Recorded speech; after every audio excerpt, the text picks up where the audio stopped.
Welcome to the Examined Life, Episode 3, How to Stop Lying to Yourself, Why Humble People Hurt Less, Have More Peace, and Live Happier Lives. I want to begin with an uncomfortable question for you. What are you wrong about right now?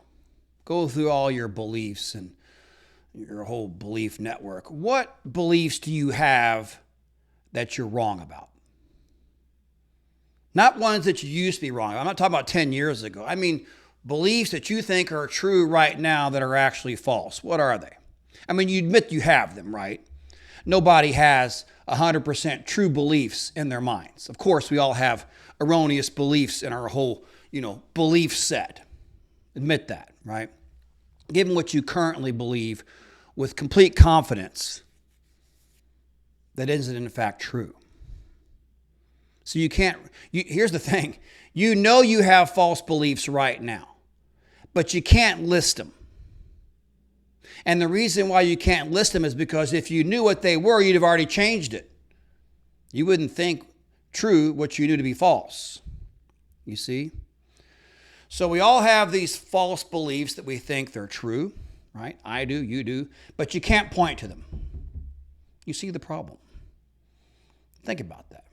Right now, there are things that you believe that are in fact wrong. You think they're true, but they're not. And this is just the human condition, right? But there's only one virtue that allows you to escape from that. That virtue is humility. So what I'm doing right now is I'm doing a whole series on the main virtues that you need to have a thriving, happy, peaceful life, because we all want that. We all want to thrive. We all want to have peace. We all want to be happy. And classical wisdom will tell you that you're not ever going to be that if you don't have virtue. If you don't make certain mental habits, good mental habits. If you don't have this set of good mental habits, you're never going to be happy. You're never going to be peaceful, etc. So if you want those things, and we all do by nature, you're going to have to develop these mental habits, or what classically is called virtues. And so I'm going to do a whole series on this because, again, this is the examined life. This is the whole theme of my broadcast here, is to take classical wisdom, classical philosophy, and apply it to us today to make our lives better. And if you want to make our lives better, there's no place better to start than the virtues, because your life just ain't going to be better if you don't develop these virtues or these mental habits, you see. So we're going to go through, I'm going to do a whole series on the different virtues or mental habits that you need to thrive in life. And I'm starting with humility. Humility. Is it the most greatest virtue? No. But it's the foundational virtue. Humility is the foundation. Good place to start, right?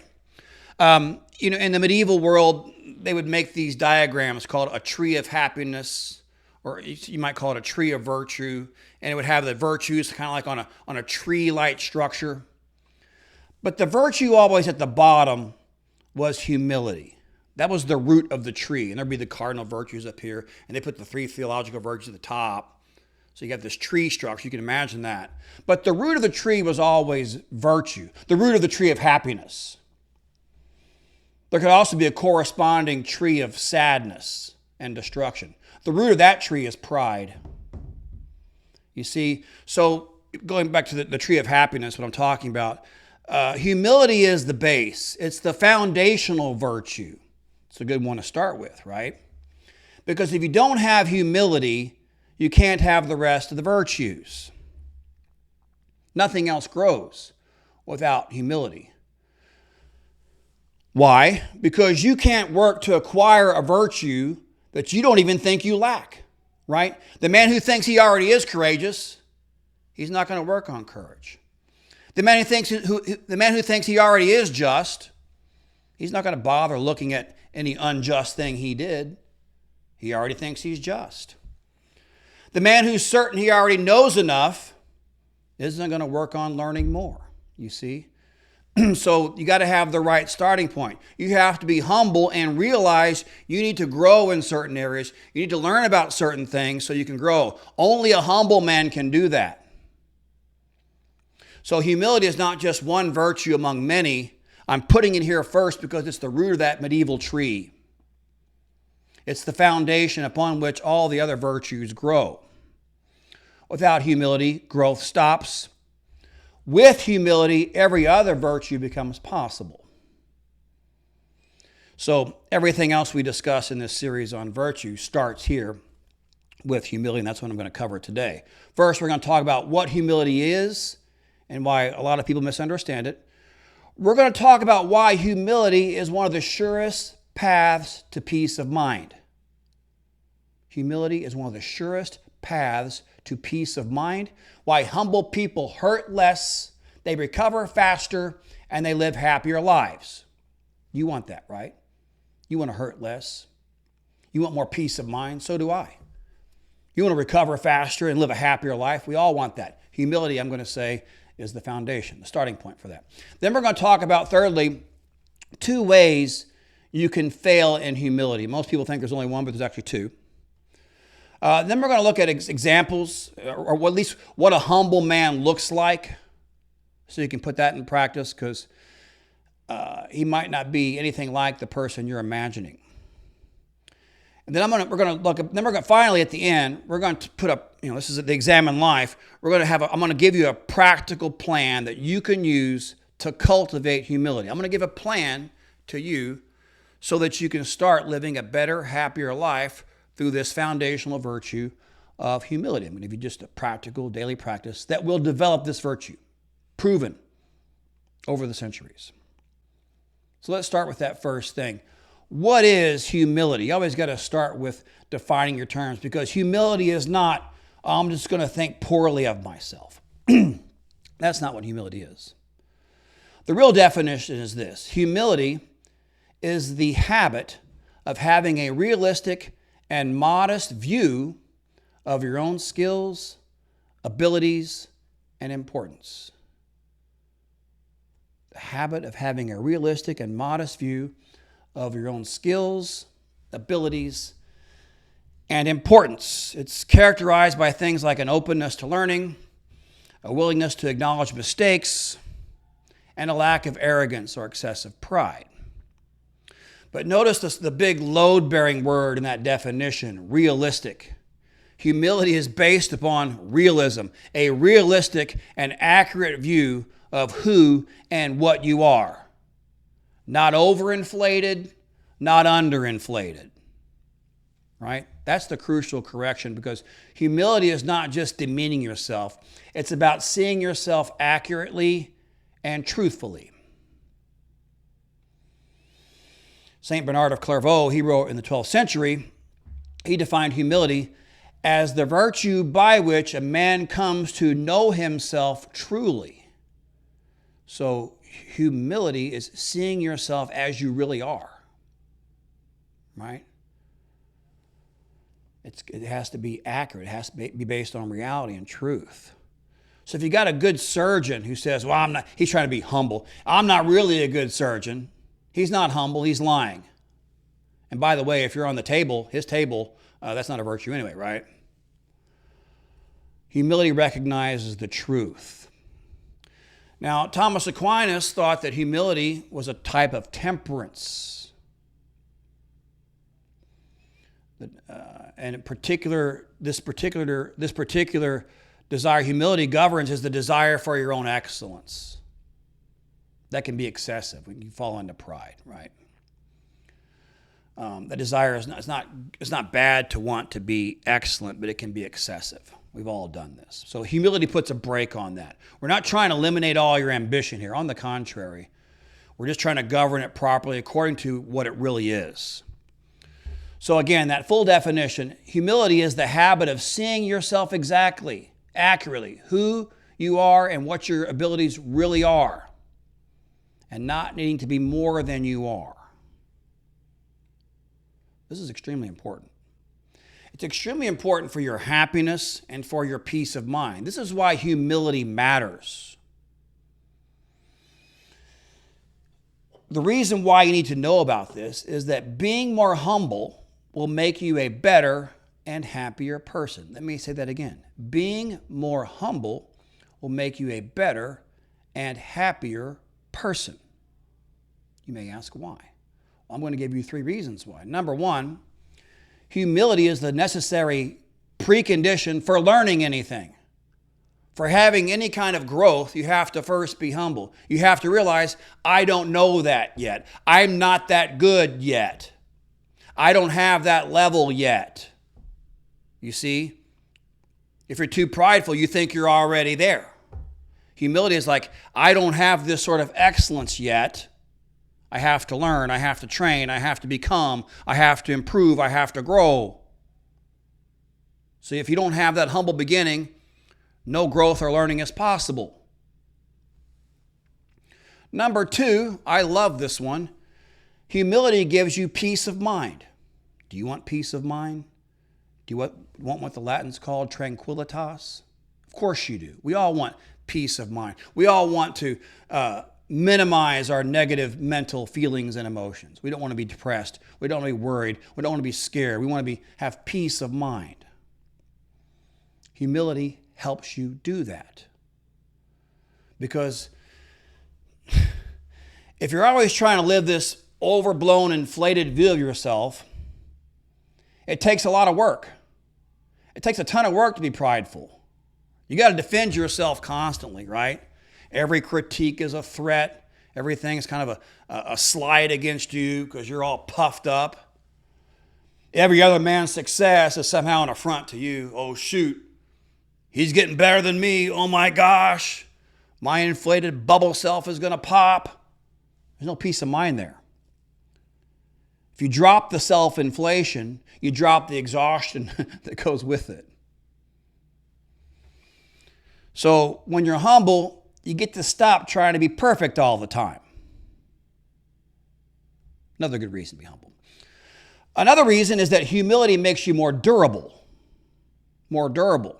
If you don't have this self-inflated, overinflated sense, you're less subject to criticism. You're not so blown up, you pop easy. Humility makes you mentally tougher, in other words, makes you more durable. They go together. Humility and mental toughness go together. Because when you're humble, things hurt less. Insults hurt less. Other people's excellences hurt less. Because you have a humble, realistic view of yourself. Okay, he's pretty good. He's better than I am at jiu-jitsu. He's better than I am at philosophy. He's physically stronger. Whatever it is, whatever kind of excellence you're talking about, humble people hurt less in comparison. They're less offended by criticism. They're less threatened by disagreement. They're not all angry or disturbed when they're overlooked, corrected, turned out, shown to be wrong, right? Humble people experience fewer emotional wounds. They can remain more calm, recover more quickly, and persevere through difficulty. You see? It makes you more resilient, makes you more durable. Prideful people have the opposite problem, the opposite effect, rather. Prideful people are always scared that someone's better than they are. Every criticism feels like some sort of big attack. All these little things, every little slight feels like, oh, you disrespected me, right? And so they're offended more easily, more intensely, more often. So humility and courage go together. I love this story. It's a great story. Cardinal Ratzinger, who became Pope Benedict XVI, was at an earlier point in his career a seminary professor, and he was directing the student on their doctoral thesis or whatever. And as these theses can do, it took like a long time. Let's just say it took 10 years. And so the guy started chapter 1 in the beginning, and by the time he's getting to the end, chapter 10, it's been like 10 years, right? And the guy knows so much more now. So he goes to Cardinal Ratzinger, his professor, his mentor, and says, hey, I'm at the end. I know so much more now that I've learned as I wrote this thing. I want to go back and make chapter 1 better. He wants to improve chapter 1. And I love this phrase. Cardinal Ratzinger told him, no, don't do that. Have the courage to be imperfect. Have the courage to be imperfect. Have the courage to be humble. Let it go. Less stress, less work, more peace. So that's why being humble matters. That's why you want to be humble. You get all these benefits, more peace of mind, more durable, etc. There's something interesting, though, about the history of humility. It didn't really show up much in Greek philosophy. You don't see any Greek philosophers explicitly listing that I know of humility as a virtue. As a name virtue, it comes through the West, through the Christian tradition, Benedict, Gregory, Bernard, Aquinas. That's just the historical fact. So as we're doing philosophy here in the ancient classical sense, I can't go and say Aristotle listed humility as a virtue or something like that. But I can say that humility was there all along. It just wasn't named that. In the Greek philosophical world, it kind of went by another name. We hear this story in Plato about this maxim carved at the Oracle of Delphi. It was this temple, had all this, was a place where you go for wisdom, a temple to Apollo. And the phrase was this: know thyself. Know thyself. In other words, recognize your limits. You're not mortal. You're finite. You're fallible. You depend on other people. You don't know everything, right? That is humility without the name humility, right? And we see it actually in practice by Socrates, the father, great father of philosophy, right? You know the story. Socrates' friend goes to this Oracle of Delphi and goes, who's the wisest guy around? And the Oracle says, well, Socrates is, And so he tells Socrates, and Socrates is like, what? I don't know anything. Why did the Oracle say that? I don't feel like the wisest guy around at all. So Socrates wants to try to figure out, well, what does that mean? Because I don't feel like I know anything. That was his thing, right? And so Socrates would go around and questioning people who were supposed to be wise and claim to be very certain on that. And as all these different scenarios play out, Socrates questions the so-called expert, and it ends up showing that, well, that expert didn't really know what he thought he knew, and that expert didn't know what he thought he knew, and that wise person didn't know what he thought he knew. They're all kind of reduced to recognizing their own ignorance. But what made them worse is they were ignorant of their own ignorance. They thought they knew, but they didn't. So Socrates now understands the meaning of the oracle. Oh, if I'm wiser, then it's not because I know more than everybody else. What the oracle must mean is I know that I don't know. I know the limits of my own knowledge, and I admit it, unlike those guys. That's why the oracle called me the wisest. I admit I am ignorant, and I admit that. So his wisdom was in his humility here. So that is humility. The humble man knows himself truly. He knows what he doesn't know, and he admits that. So my point is that we see this notion of humility in the ancient Greek philosophical world. They just didn't call it that, but it's in that important phrase there, know thyself. And Socrates, the father of philosophy, certainly, I think, demonstrated that. And actually got himself killed for it because all these prideful people got ticked off for being exposed. So kind of tells you something about how much people like being humbled, right? All right, so now that we know what humility is and why it's important, let's talk about two ways people can fail in humility. People typically assume there's one. There's actually two. The first way is obvious.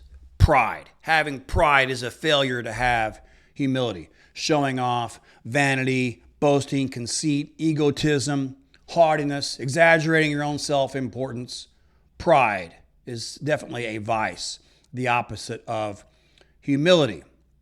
Gregory the Great called pride the root of all vices. Again, it's the foundation of the tree of sadness. Pride leads to sadness. It's the beginning of sadness. It's the foundation of sadness. in the medieval philosophical world, while humility is the beginning of the opposite, happiness. Because pride, it's the vice that disables all the other virtues. Like I said, you can't have all the other virtues if you don't think you need them. If you think you got them already. You think you're great already, there's no room for a moral improvement. You think your character is great and perfect, you're not going to work on it, right? So humility opens the door to other virtues. Pride closes and locks it. Now, how prideful people look nowadays is they don't have like a Sharpie of pride written across their forehead, right? They don't have like peacock feathers that they flash around. It kind of looks like this. The man who hasn't asked for advice in 15 years. The man who wants to change the subject instead of admitting that he's wrong. A man who can't stand to be the worst person in the room at anything. So they only do what they're already good at, right? The man who hears criticism and starts to like already think about his answer, his rebuttal, before asking, maybe the criticism is true. Or about the man online, one of these guys who just won't stop. You know what I mean? He's always debating, always has to respond to every little argument, can't stand to let someone else have the last word. Pride. So that's the first way someone can fail in humility, is not have enough of it. But there's another way. Having too much humility. Deprecating, not blowing yourself up, but deflating yourself down in an unrealistic way. There's a word for this, pusillanimity. Pusillanimity. It means smallness of soul, degrading yourself, being too humble, right? Excessive humility. I say humility in scare quotes because it's not really humility, right? Smallness of soul. It's the vice of a man who shrinks away from what he's actually capable of. He turns down a promotion he deserves. He doesn't want to start some new project because, who am I to do that? I can't do that. He has gifts but denies them, lets them sit for 40 years in the name of modesty. Undervaluing himself, seeing himself in a way that's less than he really is. St. Thomas Aquinas said that's not a virtue, it's a sin. Pusillanimity. So the proud man overestimates himself. The pusillanimous man underestimates himself. The humble man is in the middle and sees himself exactly as he is. Humility is based on truth and an accurate self-assessment. Not too much, not too little. Just right. A Goldilocks principle. Both people, the prideful man and the smallness of soul man, have the truth wrong. And truth is what humility is made from. So those are the two ways you can fail in humility. You can have too high of a view. If you have a too high view of yourself, you're unteachable. You have too low of a view of yourself, you're useless. The humble man is the one who has it accurate. Let's talk now about what humble people are like. This is important for you so you can get an idea of, if you want to be humble, what it's like. What does a humble person kind of look like in reality? Number one, humble people are realistic about their abilities. We've been saying this. Humble people are modest. They don't need to brag or show off. Humble people are open to learning. They're teachable, they're coachable. Humble people are willing to admit mistakes. They're not overly proud, not arrogant. They're not going to be acting like they're better than everybody else, right? Every one of these things in this list is about accuracy. Again, humility is based on truth. It's not lying to yourself, not telling yourself you're more than you are or less than you are. It's telling the truth about yourself. Being realistic about your abilities, admitting your mistakes, we all have those. Being open to learning, not acting superior, that's what humility is. It's not fake. It's not a modesty show. It's based on an accurate self-assessment. And so we should ask ourselves, when we're living examined lives, we learn these, the whole point is to learn these important philosophical ideas and then examine ourselves. Take that teaching and apply it to us in our life and see, how am I doing? Last episode, we talked about being an honorable man. How honorable am I? Now we're talking about how humble am I? When's the last time you changed your mind about something important? But if it's been a long time, if you can't think of anything in a year, it might be a red flag. Right? So be on the lookout for that. Now let's look at some examples of people with humility. It always helps to find some kind of role models to follow when we're trying to improve ourselves in something. Role modeling is always a good idea. Finding people in history or in your current experience who are actually humble. Examples of people who have this virtue of humility. Let's look at a few. This is important too because a lot of people think that being humble is being weak. It's being small. It's not. It's not. Again, it's based on truth. So, for example, we've already talked about one, Socrates, the great philosopher, the great founder of Greek philosophy in many ways, I think. The wisest man in Greece. He knew that he didn't know. Willing to admit his own ignorance and therefore learn, right? Good example of humility. And he lived this. He got in trouble for questioning people, was asked to shut up or die. And he said, I'm not going to shut up. It's my job. So he was killed for his beliefs. But that's the point. He had the combination. Courage to stick up for his beliefs and humble too. You see? Not a weak man at all. Not weak, not soft. Another man is Marcus Aurelius, the Roman emperor, king of the world, right? He writes his book in the opening chapter of his famous book, The Meditations. He doesn't get into telling you what he knows. It's a whole list of gratitude. It's a gratitude list. Thanks to my grandfather for this. My mother taught me that, and this teacher taught me that. All these different important things that he learned from people. It's a whole huge list of things that he's thankful for, things that people have given him, right? Naming the specific quality. It's pretty interesting that the emperor of Rome, very wise man, the most powerful man in the world, you could say, the emperor of Rome opens up his private notebook by writing down everything he owes to other people. Not a weak man at all. Most powerful man at that time period, right? But that's what humility looks like in a man at the top, not weak.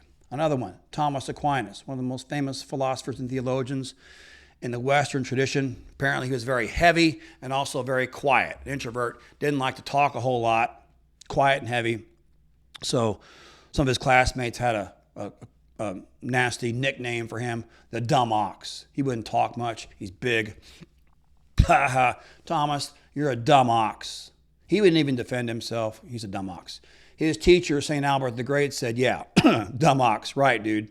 I tell you what, when this ox bellows, the whole world's going to hear it. And it did. Thomas Aquinas wrote the Summa, one of the most famous theological, philosophical works. People still study it. People are still devoted to it. Had a massive impact on the Western intellectual tradition, right? Dumb ox. Yeah, right. But at the end of his life, St. Thomas had a mystical experience with God. He looks at all he wrote, which we still study today and find great value in.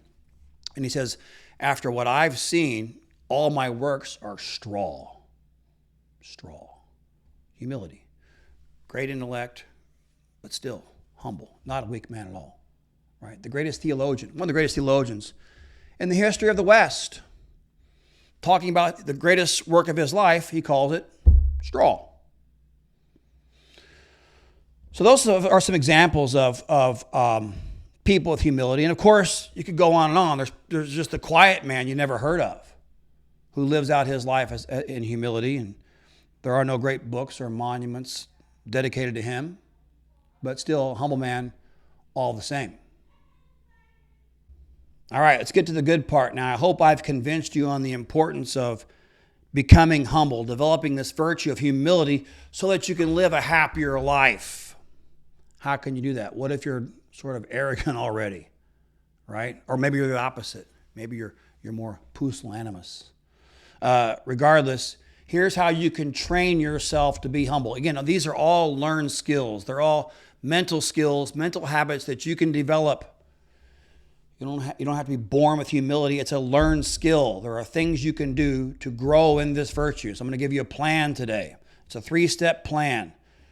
I want you to do some, I'm going to explain each one. Daily affirmations in the morning, 3 conscious acts of humility every day, and then examine yourself at night. Those 3 things. Affirmations in the morning, 3 acts of humility a day, examination of your day at night. Let's look at the first one, because I'm not trying to get all like, I don't know, pop psychology and like, just affirmations. Just saying I'm a humble person. You may think that's kind of cheesy, but it's actually not. When you tell yourself I am a humble person in the morning, I am developing the virtue of humility. It's a rehearsal for the day. It's your plan for what your day is going to go like. You're planning your day in advance, so when those moments come where you can make an act of humility, you kind of lay out the plan in advance so that the opposite doesn't happen. Pride doesn't kick in, right? The Stoics did this. Marcus Aurelius opens his book 2 of the Meditations by telling himself before he gets out of bed what kind of day he's going to have in advance and what kind of man he intends to be this day, right? He's not congratulating himself, not patting himself on the back right now. He's saying, I'm going to be this man today. In our case, I'm going to be a humble man today. I am a humble man. I am developing this virtue, you see. So it's kind of like a man getting his mind right before the day gets a vote. The Stoics call this premeditatio, thinking in advance. Also, Epictetus' handbook, the Enchiridion, it means like the thing you hold in your hand, the sort of handbook. It was full of these little sayings you should memorize in advance, so you could have these things in your mind under pressure. So in our case, you tell yourself in the morning, hey, I'm a humble person. I have the virtue of humility. You'll memorize this in the day, and that will play back in the middle of the day when someone criticizes you or threatens your argument or whatever it is that threatens your ego. You'll be thinking, wait a minute, I'm a humble person. I got to respond appropriately. You see, so that's the tradition that these affirmations belong to. It's not just I'm asserting something about myself that I don't have yet. It's that I'm laying my plan out for the day before the circumstances start making a different decision for me. So I have a longer one here for humility. I'm just going to read it to you. You can make a short one, but if you want to copy this one, you can. I am a humble person. I recognize that I don't know everything, and I am always open to new ideas.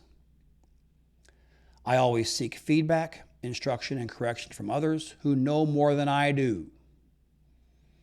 I am not driven by the need to prove myself right. I avoid dominating conversations, and I value the input of others. I am willing to adjust my own opinions based on new information. I always appreciate the guidance and support I receive from others, and I am quick to acknowledge it. Because I don't have an inflated sense of my own abilities or achievements, I am less affected by criticism and am more resilient in the face of setbacks. That's a long affirmation. You can make your own. You can use that one, come up with a shorter version. But the point is to do it. Tell yourself in the morning that you are a humble person, and this is how you act in these certain situations. That's your rehearsal for the day. That's step 1. Step 2, go live your day in a humble way. Do some humble acts today. I want you to do 3. So you tell yourself in the morning you're a humble person, setting the tone for the day, and then you go live the day. and tell yourself, as I go on through the day, I'm going to look for opportunities to be humble. And I'm going to do it 3 times. I'm going to engage in three acts of humility. Not 1, that's not enough. And not 10, because that's too much, so you'll quit.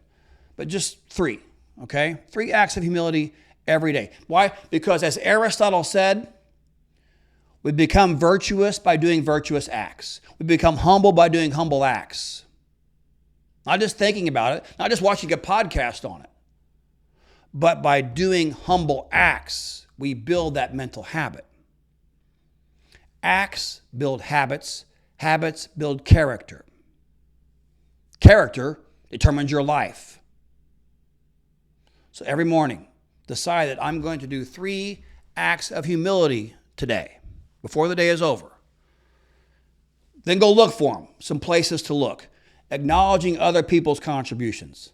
Listening more than speaking.